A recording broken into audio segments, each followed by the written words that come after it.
ఉండాలి.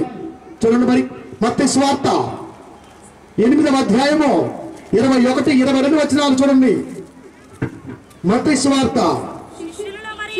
శిష్యుల్లో మరి ఒకడు, ప్రభువా, నేను మొదట వెళ్ళి నా తండ్రిని పాతి పెట్టుటకు నాకు కొంచెం అవకాశం ఇవ్వా, నా తండ్రి పాటకు అవకాశం ఇవ్వు. సువార్త పనిలో ఉన్నప్పుడు న్యూస్ వచ్చింది, మీ నాన్నగారు చనిపోయారని. అయ్యా నేను ఫస్ట్ వెళ్తానయ్యా, ముందు మా నాన్న పాలనకు వస్తాడు.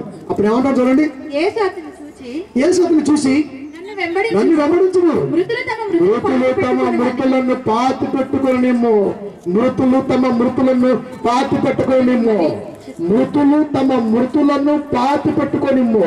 మృతులు చనిపోయిన వారు, తమ మృతులు సావలసిన వారు. నువ్వు సువార్తకు రా. మా నాన్నగారు చనిపోయినప్పుడు ఎగ్జాక్ట్ పాటించారు.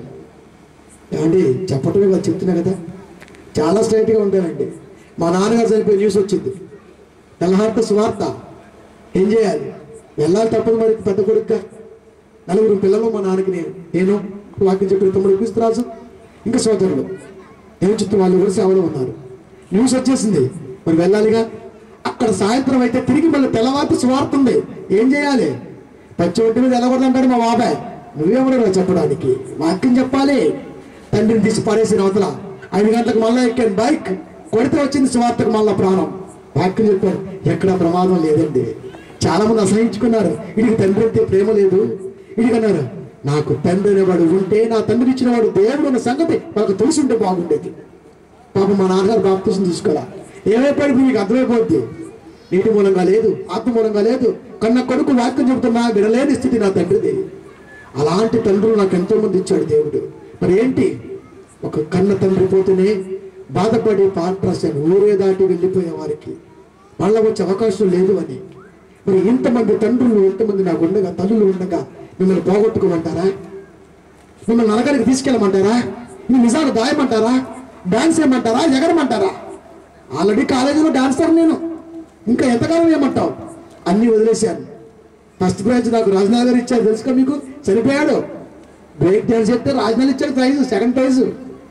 అవండి అవన్నీ వద్దనుకున్నాను కాబట్టి, అది కాదు జీవితం అనుకున్నాను కాబట్టి, అసలు ఉన్నది బతుకంటే ఏంటో తెలుసుకున్నాను కాబట్టి దైవ సేవకులతో స్నేహం చేశాను. అనేక సంవత్సరాలు తిరిగాను. ఇది కాదు బోధ అని తెలుసుకున్నాను. అసలు నిజమైన ఏంటో తెలియకోసుకుని ఈ లోకానికి వచ్చాను. ఇదిగో ఈ ప్రాంతంలో స్థిరపడ్డారు. మీ మధ్యగా మీ సోదరుడిగా ఉంటున్నారు. చెప్పండి ప్రియమైన దేవుని వల్ల ఇంతమంది కోల్పోమంటారా? ఒక తండ్రిని కోల్పోతూనే తిరిగి జూన్ నెల వస్తేనే బహు బాధిస్తుంది. ఆ తండ్రి ఎక్కడికి వెళ్ళిపోయి ఉంటాడు నాకు అర్థమవుతుంది. వాక్యాన్ని పెట్టి చూస్తే మరి మిమ్మల్ని కూడా కోల్పోమంటారా? ఇన్ని నిజాలు దాయమంటారా? ఏమైనా దేవుని వల్లరా? మృతులు తమ మృతులను పాతి పెట్టుకొని నిమ్మో, నువ్వు వచ్చి నన్ను వెంబడించు. అలాగే వచ్చానండి, అలాగే వాక్యం చెప్పానండి. కడుపులో బాధ ఎవరికి చెప్పనండి, బాధ కలిగితే నేను దాచుకుంటాను. ఏమైనా దేవుని వల్లరా? మిమ్మల్ని కాపాడుకోవాల్సిన బాధ్యత దేవుడు నాకు ఇచ్చాడు. ఈ ప్రాంతంలో ప్రపంచవ్యాప్తంగా దేవుడు నాకు ఇచ్చిన కృప. రాబోతున్న రోజులకు ఎన్నో సంగతులు, మీరు ఆశ్చర్యపడే సంగతులు చెప్తాను. బోధకులు దాచిన ప్రతి దాన్ని బయటకు తీస్తారు. ఎవరికైనా బాధ కలిగితే రా, 71లో ఉంటారు ఎనీ టైం. ఎందుకో తెలుసా? బ్రతికించుకోవాల్సిన బాధ్యత నా మీద ఉంది. మోషయు ప్రవక్తలు భూమి మీద ఉన్నారు, వారి మాటలు వింటే చాలు, నమ్మకం ఉంటే అక్కడ పెట్టమన్నాడు. అంతే తప్ప చనిపోయిన వాడిని పంపిస్తాను చెప్పాలి దేవుడు. బ్రతుకుందయ్యా. లాజరు చనిపోయాడు భౌతికంగా, బ్రతుకున్నారు ఆత్మీయంగా. తిమోతికి రాసినటువంటి లాస్ట్ మాట 2వ తిమోతి 2:1 2:1 అది కదమ్మా. 2వ తిమోతి 2వ అధ్యాయము 11 వచ్చినమా 2:11 ఈ మాట నమ్మదగినది ఏదనగా మనము ఆయనతో కూడా చనిపోయిన వారమైతే ఆయనతో కూడా బ్రతుకుతాము. ఆయనతో చనిపోతే, యేసులో ఉండి చనిపోతే, యేసులో ఉండి బ్రతుకుతాం. నిర్జీవ శరీరాన్ని మోసుకెళ్ళేది అంతిమ యాత్ర. నిలకడగా ఉండే ఆత్మను చేర్చగలిగేది అంతము లేని యాత్ర. అంతిమ యాత్ర అంటే ఏమనుకున్నారు? నిర్జీవ శరీరం తీసుకెళ్తుంది, అది అంతిమ యాత్ర. అంతము లేనటువంటి ఒక పాత్ర ఉంది, ఆత్మ, అది చేర్చగలిగేదే అంతము లేని యాత్ర. అంతిమ యాత్రగా మిగిలిపోతావు, అంతము లేని యాత్రకి సాగిపోతావు. ఈ రాత్రికాల సమయం ముందు మీరే నిర్ణయించుకోవాలి. బాధ్యత నా మీద ఉంది కాబట్టి భరోసాగా చెప్పాను, బాధ్యతగా చెప్పగలిగాను. కనుక ప్రియమైన దేవుని వలన శరీరం నిష్ప్రయోజనం, నిర్జీవం. అది తీసుకెళ్తేనే ఎంతో బాధ కలుగుతుంది. మన మధ్య ఉన్నవాడు వెళ్ళిపోయాడు, ఎన్నో సంగతులు చెప్పాడు, ఎంతో భరోసా ఇచ్చాడు, నమ్మకంగా ఉన్నాడు, వెళ్ళిపోయాడు. అంతిమ యాత్రకి సిద్ధమా? అంతము లేని ఆ యాత్రకి సిద్ధమా? నువ్వే నిర్ణయించుకోవాలి. ప్రార్థించుకుందాం.